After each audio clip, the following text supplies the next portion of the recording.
5 minutes avec la Rhapsodie de réalité, une émission pour vous, une émission conçue pour vous, une émission taillée sur mesure, une émission qui vous ressemble, une émission qui vous permet de connaître votre destinée avec le Christ. Shalom, bienvenue dans notre émission 5 minutes d'édification avec la Rhapsodie des réalités. Aujourd'hui, mercredi 4, Pasteur Christ nous parle d'un thème intitulé « Sacrée confiance », tiré de 1 Timothée 1, verset 11 qui dit « Conformément à l'évangile de la gloire de Dieu bienheureux, évangile qui m'a été confié. » Alléluia. Le commentaire dit « L'apôtre Paul avait une responsabilité personnelle vis-à-vis de l'évangile. Ses propos dans notre verset principal montrent que pour lui, l'évangile était l'objet d'une sacrée confiance. Dans 1 Corinthiens 9, verset 16, il a dit « La nécessité m'est imposée.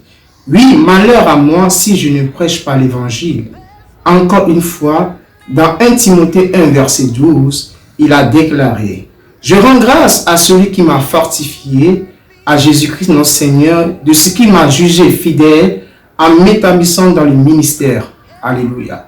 Votre conviction à propos de l'évangile doit être absolue.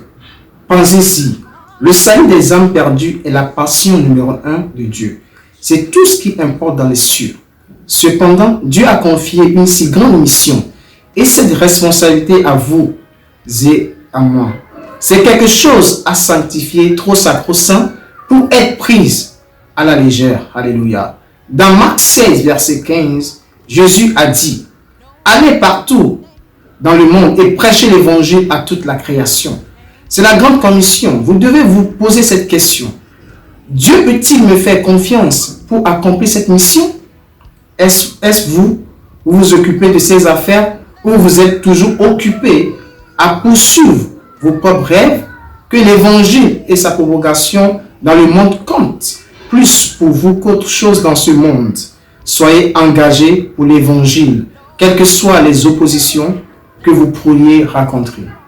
Inspirez-vous de Paul, même lorsque le Saint-Esprit a expressément déclaré qu'il souffrirait de graves afflictions et serait emprisonné s'il allait prêcher à Jérusalem. Acte 20, verset 22 à 23. Il n'en fut pas intimidé. Sa réponse fut « Mais je ne fais pour moi-même aucun cas de ma vie, comme si elle m'était précieuse, pourvu que j'accomplisse ma course avec joie et le ministère que j'ai reçu du Seigneur Jésus d'annoncer la bonne nouvelle de la grâce de Dieu. » Acte 20, verset 24. On parlerait de couper les ponts. Oui, c'est de ça qu'il s'agit. Soyez un activiste de l'évangile. Aucune des adversités que vous rencontrerez ne peut vous vaincre si vous tenez bon et refusez de céder. N'oubliez pas que Dieu vous a jugé fidèle et vous a confié l'évangile. Il croit en vous. Soyez donc un témoin efficace du Seigneur Jésus-Christ et faites-le avec passion et joie. Alléluia. La rhapsodie d'aujourd'hui est très inspirante. Alléluia. Pasteur nous exhorte, on nous montre que nous sommes des activistes de l'évangile. Nous avons été commissionnés pour prêcher l'évangile dans le monde entier.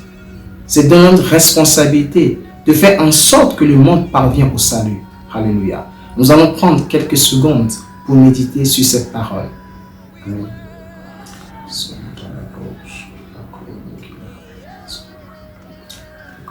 Alléluia. Nous allons prendre la prière et veuillez répéter après moi. Cher Père, ta parole et le Saint-Esprit me donnent de l'assurance et du courage pour prêcher l'évangile. Et je le fais avec joie comme un témoin efficace de Jésus-Christ. Merci pour l'épanouissement sans précédent que j'éprouve en gagnant des âmes et en conduisant beaucoup à la justice au nom de Jésus. Amen. Les études approfondies se trouvent dans Marc 16, verset 15, dans Acte 20, verset 20 à 27. Shalom, demeurez bénis. J'ai été béni par ce message. Nous vous invitons à faire de Jésus-Christ le Seigneur de votre vie en disant cette prière. Seigneur Jésus, viens dans mon cœur et deviens deviens le Seigneur de ma vie. Je reçois la vie éternelle dans mon esprit. Et selon Romains 10:9, si tu confesses de ta bouche le Seigneur Jésus, et si tu crois dans ton cœur que Dieu l'a ressuscité de mort, tu seras sauvé. Je déclare que je suis sauvé.